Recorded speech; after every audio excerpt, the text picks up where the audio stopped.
आदाब, मैं Mohammad Amjad Ali, prime time में आपका खैर मकदम है। नाज़रीन कराम, हिंदुस्तान भर में बहुत सारी आबादी मुसलमानों पर मुश्तमिल है। तकरीबन 15% मुसलमान मुल्क भर में हैं और कुछ इलाक़ों में जो है अच्छा खासा रिप्रेजेंटेशन है।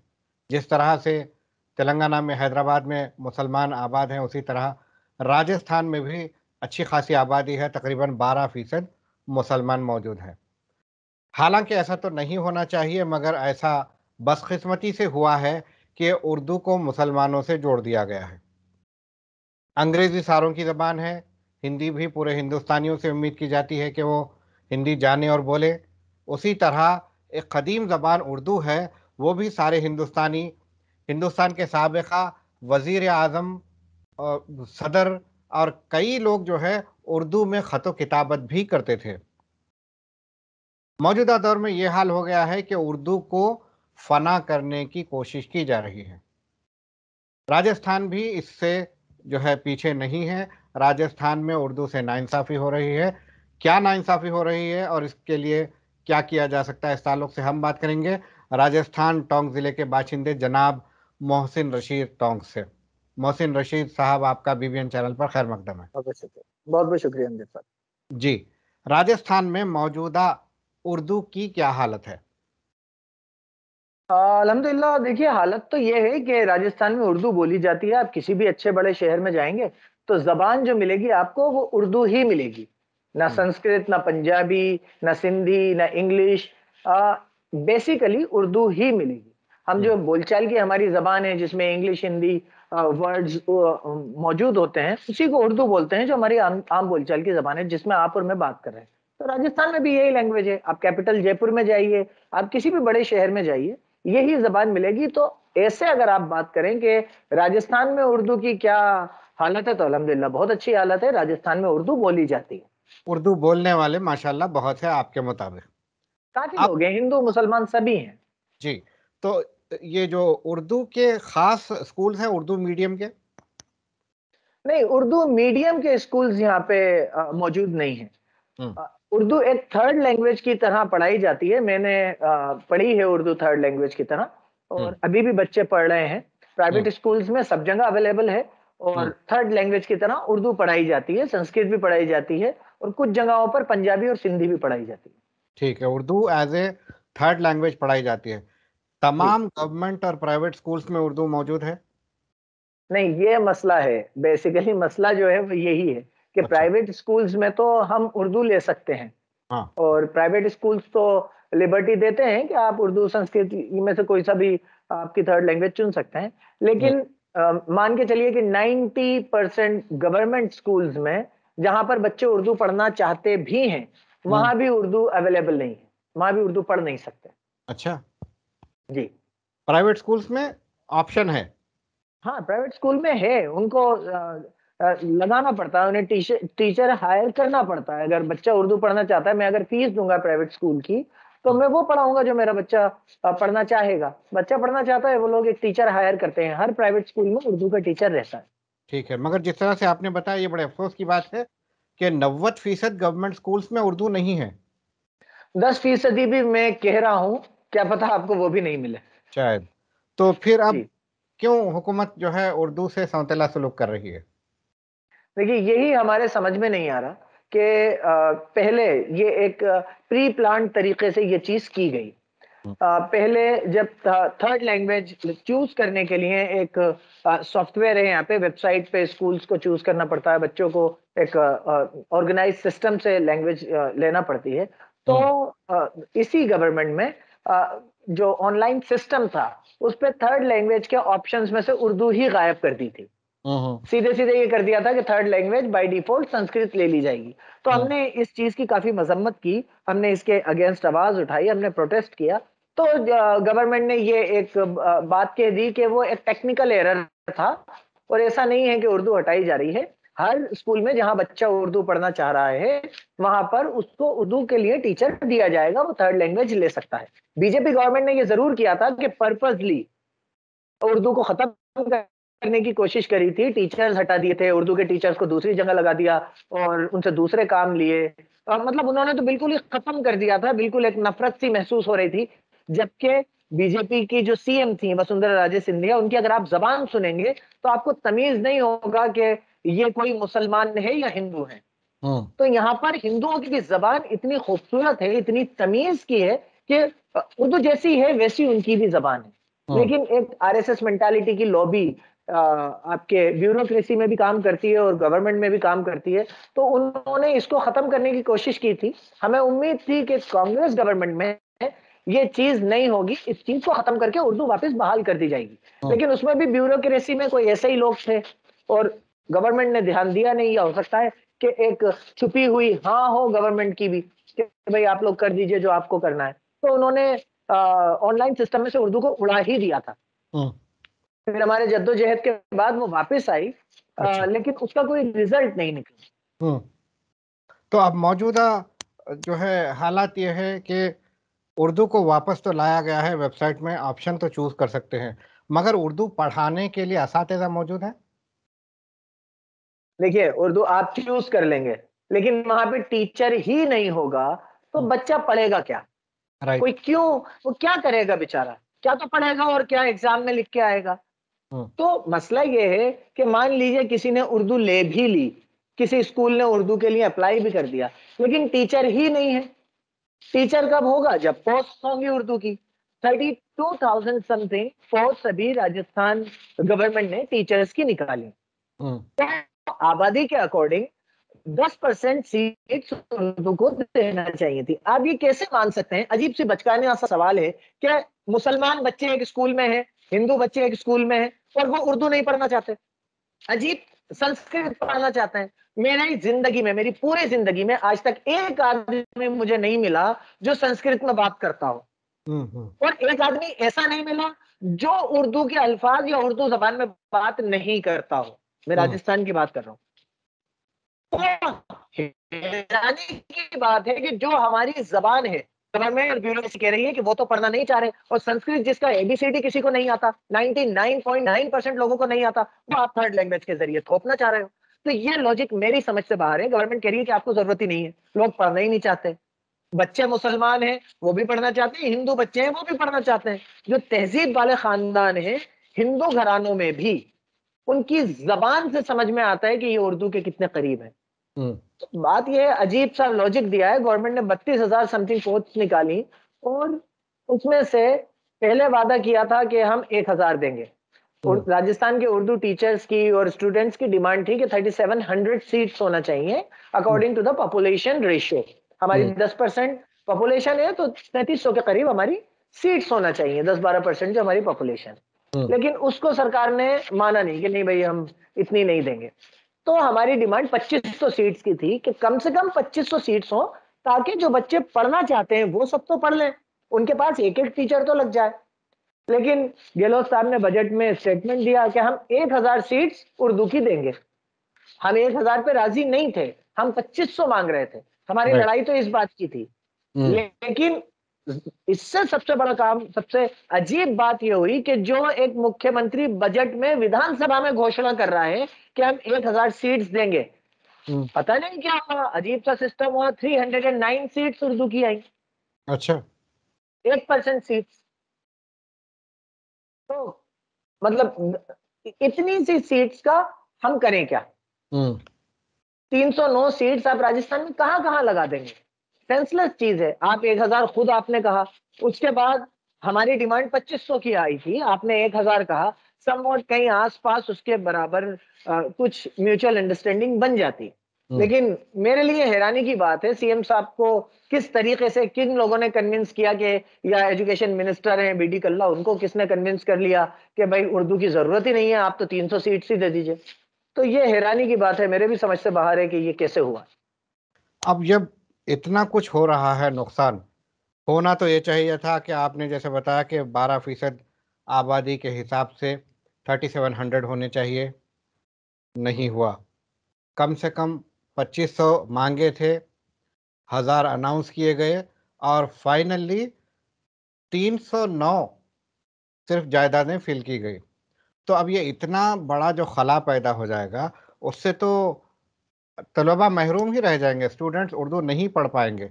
तो वहाँ पे कोई ऐसा उर्दू का नुमाइंदा इदारा है जो इस ताल्लुक से गवर्नमेंट से लड़ाई करेगा? देखिए, हमारे यहाँ राजस्थान में प्रॉब्लम ये है कि जितनी भी बड़ी तंज़ीमें हैं या जो इदारे हैं, हुँ, वो कभी भी गवर्नमेंट के खिलाफ या अपना हक माँगने के लिए सामने नहीं आते हैं। हुँ, राजस्थान में बड़ी-बड़ी तंज़ीमें हैं जो उर्दू के बेस पे चल रही हैं। आप जमीयत इस्लामी का नाम देख लीजिए, उनकी सारी कार्रवाई उर्दू में होती है। आप जमीयत उलमाए हिंद को देख लीजिए, उनकी सारी कार्रवाई उर्दू में होती है। न जाने कितने मदरसे हैं, उन सबकी कार्रवाई उर्दू में होती है। प्रॉब्लम ये है कि जब आपके बेसिक डिमांड की बात आएगी, हुँ, आप उर्दू मदरसे जभी तो चलेंगे, जमात इस्लामी को उर्दू लिखने वाले, पढ़ने वाले जभी तो मिलेंगे जब ये बच्चे उर्दू पढ़ेंगे। आप राइट। समझ नहीं रहे, यहाँ पे नुकसान होना आपके मुस्तकबिल का नुकसान है। सारी जमातें मेरे समझ से बाहर है कि क्यों गवर्नमेंट से इतनी लाइजनिंग में रहना चाहती हैं कि वो हुँ, आवाज उठाने में घबराती हैं। मैं नाम लेके इसलिए बोल रहा हूं कि मैं हर्ट हूं। मुझे उम्मीद थी कि इस मामले में उर्दू टीचर्स का साथ पूरा पूरी कम्युनिटी देगी, पूरी वो तंजीमें देंगी जो उर्दू से मोहब्बत करती हैं, जिनका कामकाज उर्दू से चलता है। हुँ, लेकिन हैरानी की बात है, कुछ बेचारे 100, 200, 500 टीचर्स हैं, जो उर्दू में अपॉइंट होना चाहते हैं। कुछ उनके साथ पेरेंट्स हैं मेरे जैसे जो बच्चों को उर्दू पढ़वाना चाहते हैं। सिर्फ उनके अलावा राजस्थान में कोई तंजीम ऐसी नहीं है जो इस मामले में सामने आ रही हो। हुँ, गवर्नमेंट से कुछ मांगना, अपने हक के लिए खड़े होना, आवाज उठाना, उन्हें ऐसा लगता है कि जैसे न जाने कौन सा गुनाह हो जाएगा। हुँ, हुँ। तो राजस्थान में ऐसी कोई तंजीम नहीं है, आपका जो सवाल है उसका जवाब ये है। जी, ये तो आपने जो नाम लिए ये तो इस्लामी कॉज़ के लिए करती हैं काम। ख़ास उर्दू लैंग्वेज के लिए ऐसी कोई तंज़ीम नहीं है वहाँ पर राजस्थान में? देखिए, कागज़ों में बनी हुई हो या छोटे-मोटे अपने लेवल पे काम करते हों, हुँ, तो उसका मुझे पता नहीं, लेकिन अभी तक बड़े लेवल पे हम इस चीज़ को काफ़ी देख रहे हैं हुँ, और किसी भी तंज़ीम कोई भी तंज़ीम सामने नहीं आई है कि भई हम लोग हैं और हम इस लड़ाई में इन लोगों के साथ हैं, गवर्नमेंट से हम इसके मुखालिफत में गवर्नमेंट के इस डिसीज़न के मुखालिफत में खड़े हैं। आपको क्या लगता है कि कोई ऐसी तंज़ीम हो जो उर्दू ज़ुबान के लिए लड़ाए, अपनी जो है मुहिम चलाए और हुकूमत को मनवाए कि जो है उर्दू को भी उसका जायज़ मुक़ाम दे? देखिए, अगर राजस्थान में तो जैसा मैं आपको बता रहा हूँ कि मेरा काफ़ी वास्ता पड़ता है और हो सकता है नाउज़ुबिल्लाह मुझे हर चीज़ का इल्म नहीं है, हो सकता है कि कोई तंज़ीम हो, अगर वो हैं तो उन्हें निकल के आ जाना चाहिए और अगर राजस्थान में नहीं है मान लीजिए, तो मैं कहता हूँ कहीं भी हो, इंडिया के किसी भी कोने में हो, दिल्ली में हो, हैदराबाद में हो कर्नाटका में हो, कहीं भी हो, उन लोगों को इस वक़्त आना चाहिए क्योंकि अगर एक जगह से उर्दू खत्म होगी, तो धीरे-धीरे हर जगह से खत्म हो जाएगी। हुँ, आज हमें अच्छा लगता है दिल्ली में जब उर्दू में रोड्स के नाम लिखे हुए हैं, रास्तों के नाम लिखे हुए हैं, इमारतों के नाम लिखे हुए हैं, हमें अच्छा लगता है। हमारी तहज़ीब है। हुँ, अगर ये चीज़ खत्म हो जाएगी तो जैसे ये लोग नाम मिटा रहे हैं, एक आरएसएस मेंटालिटी की जो लॉबी है, वो कभी औरंगज़ेब साहब का नाम मिटा रही है, कभी किसी का नाम मिटा रही है, कभी किसी का नाम मिटा रही है। तो वो उर्दू इसीलिए तो खत्म करना चाहते हैं कि उससे तहज़ीब और तमीज़ झलकता है। हुँ, उनका काम ही गंदगी का है। वो चाहते हैं कि बदतमीज़ी इस पूरे मुल्क में फैल जाए। तो उर्दू को खत्म करने के पीछे यही मकसद है कि ऐसा लगता है कि लोग समझते हैं कि मुसलमानों की ज़बान है। तो अगर हुँ। कोई तंज़ीम है, तो उसे अब वक़्त आ गया है कि उसे राजस्थान में खुल के सामने आ जाना चाहिए। अच्छा, national council for promotion of Urdu language जो मरकज़ी हुकूमत की जा एनसीपीयूएल। करती है एनसीपीयूएल, तो वहाँ पे इनका क्या रोल है राजस्थान में? देखिए, राजस्थान में मैंने एनसीपीयूएल का सिर्फ़ एक ही रोल देखा है कि कुछ इदारों में मैं गया, वहाँ उसकी किताबें आती हैं। हुँ, उस किताबों पे लिखा हुआ होता है एनसीपीयूएल। हुँ, मैंने भी पढ़ी है। इसके अलावा और कोई रोल राजस्थान में मुझे मुझे यही नहीं पता कि राजस्थान में उसका ऑफ़िस कहाँ है या उसके ज़िम्मेदार कौन है? अच्छा। तो क्या जी। आप ये चाहेंगे कि एनसीपीएल के जो मरकज़ में बैठे हुए लोग हैं, उनसे आप जो है रब्त क़ायम करें और जो है राजस्थान की तरफ नज़र डालने की बात करें? तब मैं तो किसी के भी दरवाजे पे जाके और उनसे मदद के लिए कहने के लिए तैयार हूँ। उर्दू एकेडमी के लोग हों, वो आएँ, उनकी रोज़ी-रोटी उर्दू से चल रही है। मुझे हुँ, पता है राजस्थान में उर्दू एकेडमी का भी एक शोबा है। एनसीपीएल के लोग हैं, वो आएँ। लेकिन प्रॉब्लम ये है कि लोग अपने ज़ाती फ़ायदे या ज़ाती नुकसान से ऊपर उठ ही नहीं पा रहे। मैं कांग्रेस में हूँ। मैं खुद कांग्रेस में हूँ, मैं खुद माइनॉरिटी डिपार्टमेंट देखता हूँ, हुँ, लेकिन मुझे ये पता है कि मेरी ज़िम्मेदारी ये है कि मैं हक़ की आवाज़ उठाऊँ। मैं कांग्रेस में इसलिए नहीं हूं कि अगर कांग्रेस से कोई गलत काम हो गया हो तो मैं अपनी कौम को दबा दूं, मैं जिनका हक है उन लोगों का हक दबा दूं और सिर्फ अपनी जो पार्टी है उसके हाथाजोड़ी करके और सिर्फ अपना फायदा देखता रहूं कि अरे यार मैंने ये आवाज उठा दी तो सीएम साहब नाराज हो जाएंगे या एजुकेशन मिनिस्टर नाराज हो जाएंगे और कहेंगे कि भाई तुम तो कांग्रेस में हो, तुमने ये क्या कर दिया। हमें इन सब चीजों से ऊपर उठना पड़ेगा। आपका मेरा फायदा नुकसान चलेगा, लेकिन मुस्तकबिल का नुकसान नहीं होना चाहिए। तो अगर उर्दू एकेडमी एनसीपीयूएल के कुछ लोग हैं तो उन लोगों को आना चाहिए, नहीं तो फिर आपके होने नहीं होने से हकीकत में किसी को कोई फर्क ही नहीं पड़ रहा। जैसा कि आपने बताया कि हर कोई अपनी सीट बचाने के चक्कर में रहता है, इसीलिए वो अपना ओहदा ना गंवा दें इस बात से जो है वो आगे नहीं आते हैं, नुमाइंदगी नहीं करते हैं। इस बात का खौफ अल्हम्दुलिल्लाह आपको नहीं है।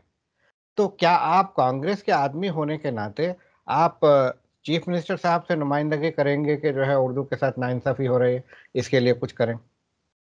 देखिए अमजद साहब, मैं एक बहुत छोटा सा आदमी हूँ और मेरी ताकत सिर्फ ये है कि मेरे साथ कुछ लोग हैं, अल्लाह का करम एहसान है, कुछ लोग मेरे साथ हैं। लेकिन सीएम साहब जिन लोगों की बातें तवज्जो से सुनते हैं उन लोगों का बोलना जरूरी है। आप ये डर हमें अपने दिल से निकालना पड़ेगा। अभी कुछ तो मिला हुआ क्या है बताइए आप मुझे। एमएलएस हैं तो वो जीत के आए इसलिए वो एमएलएस हैं, और उनमें से कोई मंत्री है तो इसलिए है कि वो जीत के आए और उनकी वजह से सरकार बनी है। भाई उसके अलावा हमें क्या मिल गया मुसलमानों को? कुछ नहीं मिला। हमें उर्दू की सीट जो हमारा हक है हमें उसके लिए लड़ना पड़ रहा है। हमें पेरेंट टीचर जो मदरसों में पढ़ाते हैं उनके हक के लिए लड़ना पड़ रहा है। हमारे ऊपर हमले हो रहे हैं। अजमेर में एक फकीर को सिर्फ इसलिए मारा जा रहा है कि वो मुसलमान है, उसकी एफआईआर दर्ज कराने के लिए हमें लड़ना पड़ रहा है। अल्लाह के नबी पे हमले हुए, उनकी एफआईआर दर्ज कराने के लिए हमें लड़ना पड़ रहा है। एफआईआर दर्ज कराने के लिए हमें लड़ना पड़ रहा है। आप लेवल सोचिए। हमारे हम कोई लग्जरी या हमारी कोई डिमांड की तो हम बात ही नहीं कर रहे। जो हमारा हुकूकी हक है, जो एक इंसान का काम यूं ही हो जाना चाहिए, हमें तो उसके लिए लड़ना पड़ रहा है। तो काय के आपके ओहदे हैं और आपको क्या मिल जाना है। 3 साल गुजरने को हैं, आने वाला 1 साल बचा है। अब क्या ले लेंगे और क्या उससे फायदा उठा लेंगे? फायदा और नुकसान अल्लाह के हाथ में है, हमें ये समझना पड़ेगा। तो मेरे ख्याल से मुझे अब लगता है कि आप डायरेक्टली चीफ मिनिस्टर से आप बात नहीं भी कर सकते हैं, तो ऐसे लोगों से आप कम से कम बात कर सकते हैं जो चीफ मिनिस्टर साहब के करीब हैं और चीफ मिनिस्टर साहब उनकी बात पर तवज्जो देते हैं। तो नहीं, अगर मैंने आप 2 लोगों एक से बात की। अमजद भाई, मेरी 2 लोगों से बात हुई। एक नगर से एमएलए हैं वाजिब अली साहब और एक माइनॉरिटी मिनिस्टर हैं साले मोहम्मद साहब। इन 2 लोगों से मेरी बात हुई। 2 और हमारे एमएलए हैं जो मुस्लिम सीट से जीत के आते हैं, रफीक खान साहब आदर्श नगर से और अमीन का। उन लोगों से मेरा राब्ता नहीं हो पाया, तो मैंने उन्हें कॉल किया था।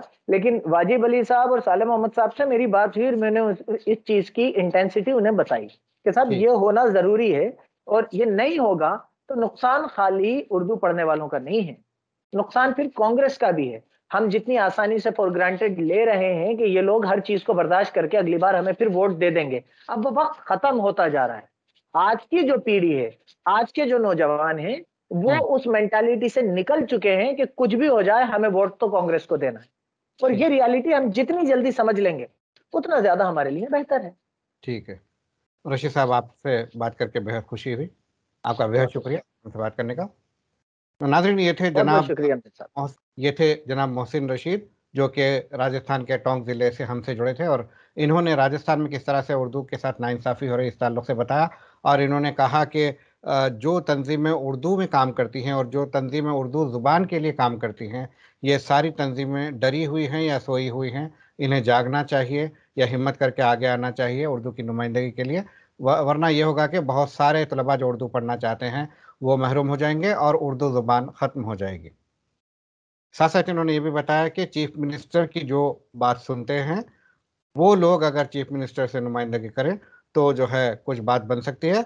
ये 2 लोगों से जो है टच में है, इन्होंने जो है अपना मारूदा पेश किया। अब देखना यह है कि ये हजरात जिनकी बात चीफ मिनिस्टर राजस्थान सुनते हैं वो क्या करते हैं। हमें दीजिए इजाज़त। शब बखैर।